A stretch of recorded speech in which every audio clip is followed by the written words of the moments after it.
तो जप में, भक्ति में, ईश्वर प्राप्ति में एक सिद्धांत है अंगिरा भक्ति सूत्र का कि भगवान के नाम का जप।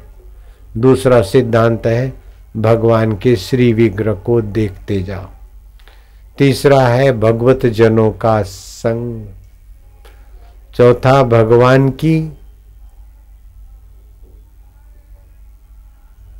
कृपा की समीक्षा। जो कुछ घटे मान अपमान, इसमें भगवान की कृपा की समीक्षा करो। पांचवा है भगवत कृपा और भगवत रस, भगवत आनंद की प्रतीक्षा पल पल में कि कब मेरे दिल में प्रकट होंगे।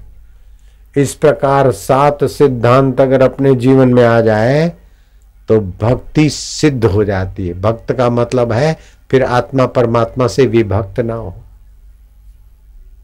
ऐसा परम सुख, ऐसा नित्य नवीन रस कि दुनिया की सारी विद्याएं मिल जाए, सारी संपदाएं मिल जाए, फिर भी आदमी निर्दुख नहीं हो सकता है। बुढ़ापे का दुख आएगा, पद छूटने का दुख आएगा, बीमारी का दुख आएगा, विरोधियों का दुख आएगा, अंत में मौत का दुख आएगा। दुनिया की सभी बातें मान लो, सभी विद्याएं सीख लो, तभी भी दुख नहीं मिटेंगे। और भगवान की बात एक मान लो तो दुख टिकेगा नहीं और सुख मिटेगा नहीं। बिल्कुल पक्की बात है।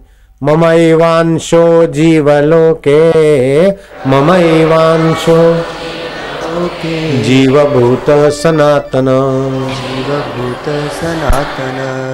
मनः षष्ठानि इंद्रियाणि प्रकृति स्थानि कर्षति। ये 5 इंद्रियां देख कर मजा ले, सूंघ कर मजा ले, चख कर मजा ले, वाहवाही का मजा ले, काम भोग करके मजा ले, अथवा मन की वासना के अनुसार घटना घटे तो मजा ले। यही हमारे को सजा में ले आती। अगर इन इंद्रियों के द्वारा, 5 इंद्रियों और मन के द्वारा आप सुखी होने लगे तो ब्रह्मा जी भी दुख से नहीं बचा सकते। ब्रह्मा जी भी इंद्रिय और मन के द्वारा सुख लेंगे तो वो भी दुख से नहीं बचेंगे। इसीलिए भगवान कृपा करके कहते हैं तुम क्षेत्र नहीं हो, क्षेत्रज्ञ हो। तुम इंद्रिय और मन वाला शरीर नहीं हो। इंद्रिय और मन को सत्ता, स्फूर्ति, चेतना देने वाले अविनाशी अंश हो। चेतन विमल सहज सुख राशि, सो माया बश भयो गोसाई, मध्यो जीव मरकट की नाई। जैसे बंदर सकड़े मुंह के बर्तन में शिकारी लोग गाड़ देते हैं बर्तन सकड़े मुंह के, फिर अखरोट, खजूर, छुआले, गुड़ के ढेले, मूंगफलियां डाल देते, वो बंदर उतरते, मुट्ठी बांधते।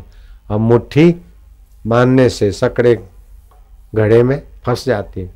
अब मरकट कूदता है, हाथ उछालता है, पैर उछालता है, पूंछ उछालता है, सिर पटकता है, सब कुछ करता है। सिंगल भी कर देता है, डबल भी कर देता है, लेकिन जो करना चाहिए वो नहीं करता। मन षष्ठानि इंद्रियाणि, मुट्ठी बंद करके बैठ गया। फिर क्या होता है कि वो बंदर पकड़ने वाला मदारी आता है और उसके गले में फंदा डालता और जोर से डंडा मारता तो मुट्ठी खुल जाती।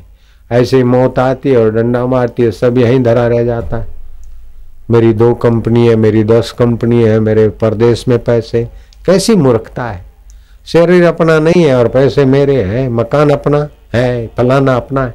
ऊपर ऊपर से कह दो बाकी ये सब स्वप्न है। वास्तविक में सच्चिदानंद परमात्मा ही अपना था, है और रहेगा। बाकी सब धोखा है, बेवकूफी है, बेवकूफी।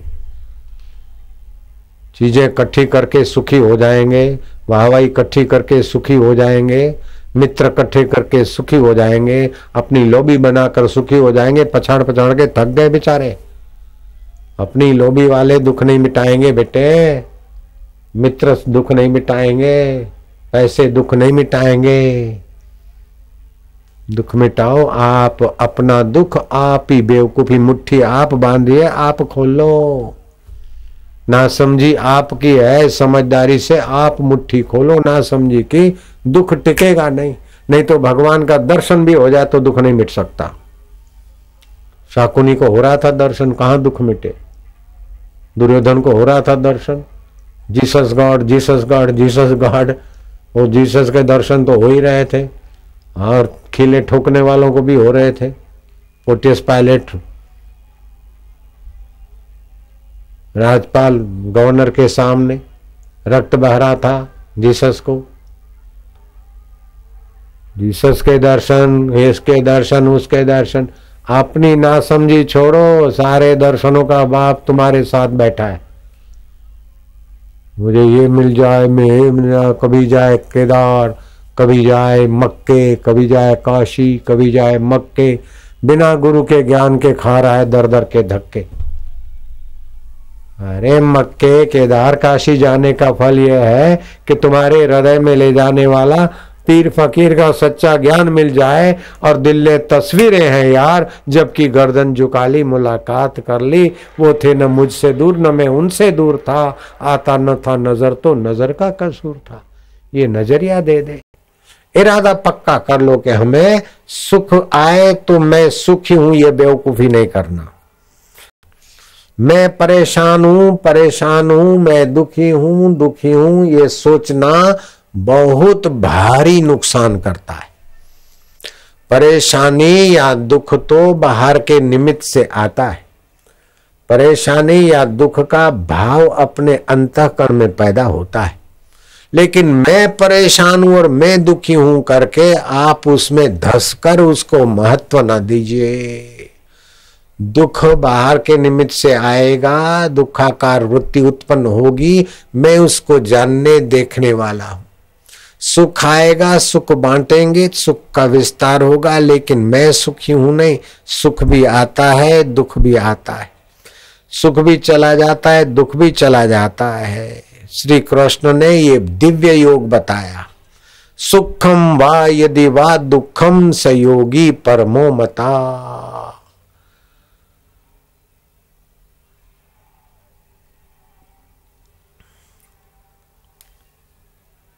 सुखे दुखे समय कृत्वा लाभो लाभो जया जया। सुख दुख आने जाने वाला है, तुम सम रहो। सुख को भी देख, दुख को भी देख, उसमें डूब मर मत। सुखम वा यदि वा दुखम स योगी परमो मता, अपने आप में रहो। सुख स्वप्ना दुख बुलबुला, सुख स्वप्ना दुख दोनों है मेहमान, दोनों बीतन दीजिए, आत्मा को पहचान। यह भी देख वह भी देख, देखत देखत ऐसा देख, मिट जाए धोखा और रह जाए एक ओंकार। वो परमात्मा सत स्वरूप है, वो ज्यों के त्यों है। परमात्मा मेरे चेतन स्वरूप है, आनंद स्वरूप है, साक्षी रूप है। सुख भी एक तरंग पैदा करके नाश हो जाता है, दुख भी तरंगे पैदा करके नाश हो जाते हैं, लेकिन परमात्मा अविनाशी है और जीवात्मा उसका सनातन अंश है। जीवात्मा परमात्मा में विश्रांति पाने के लिए आया है, सुख दुख के थपड़े खाकर तुच्छ होने के लिए नहीं आया है। अगर सुख में आसक्ति करोगे और सुख हड़प करोगे तो आपको खोखला बना देगा। जो संसार का सुख भोग करता है उसको दुख से ब्रह्मा जी भी नहीं बचा सकते। ब्रह्मा जी भी संसार के सुख का भोग करेंगे तो दुख से नहीं बच सकते। सुख भोगने की चीज नहीं है, सुख बांटने की चीज है। और दुखी होकर मरने की चीज नहीं है, दुख पैरों तले कुचलने की चीज है। मान लेने की चीज नहीं है, मान देने की चीज है। साज उसी का है जो बजाना जानता है, गीत उसी का है जो गाना जानता है।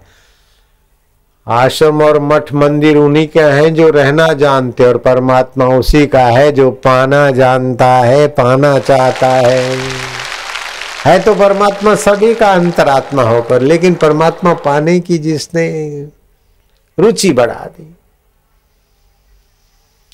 परमात्मा तो ऐसे हैं कि आप जो चाहो उधर के तरफ दे देंगे, आपको योग्यता बालिए। अनुकूला शतवर्ती, 100 काम में भगवत सत्ता आपके अनुकूल हो जाती। तो आप वही सत्ता लेकर, नश्वर चीजों में भगवान की अनुकूलता लेकर आप नाश को क्यों पाए? बार बार जन्मे और बार बार मरे। राजा नृग किरकिट हो गए, राजा अजगर बन गए, राजा भरत हिरण बन गए। ऐसा काहे को करना? हम तो भगवान आपकी कृपा से आपको ही पाना चाहते, जो हमको कभी न छोड़ सके, जिसे हम कभी न छोड़ सके, उसका नाम परमात्मा है। और जिसको हम सदा रख नहीं सकते और जो हमें रख न सके, उसका नाम संसार है। तो जिसको आप रख नहीं सकते, जो आपको रख नहीं सकता, उसकी इच्छाओं का प्रभाव कम कर दो। जिसको आप छोड़ नहीं सकते, जो आपको छोड़ नहीं सकता और आनंद स्वरूप है, उसको पाने का महत्व बढ़ा दो बुद्धि में। तो फिर आत्मरति हो जाएगी, आत्मतृप्ति होने लगेगी, आत्मसंतुष्टि होने लगेगी। नारायण हरि बोलो ना, नारायण हरि, नारायण हरि। तो आत्मरति बढ़ाने का संकल्प कर लो, आत्म प्रीति बढ़ाने का संकल्प कर लो। तो कैसे बढ़े? अंदर का रस, भगवत रस आए। वो कैसे? भगवान को अपना, अपने को भगवान का मानो।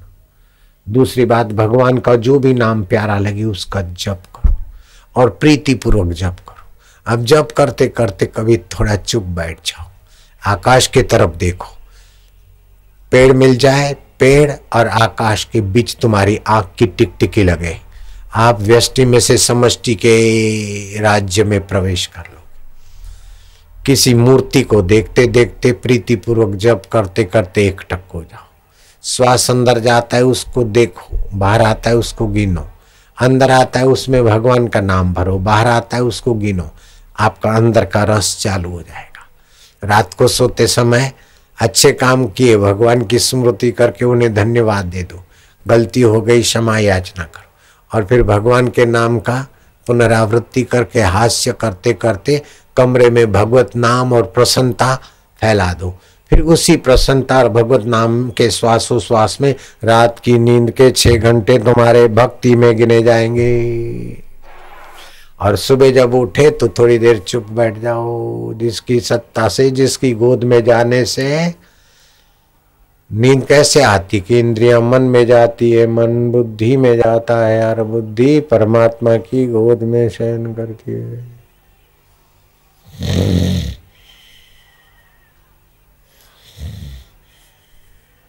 कुछ नहीं देखा था, कुछ नहीं देखा था, उसका अनुभव जिससे होता है वो मेरा आत्मा परमात्मा है, मैं उसमें शांत हो रहा हूं।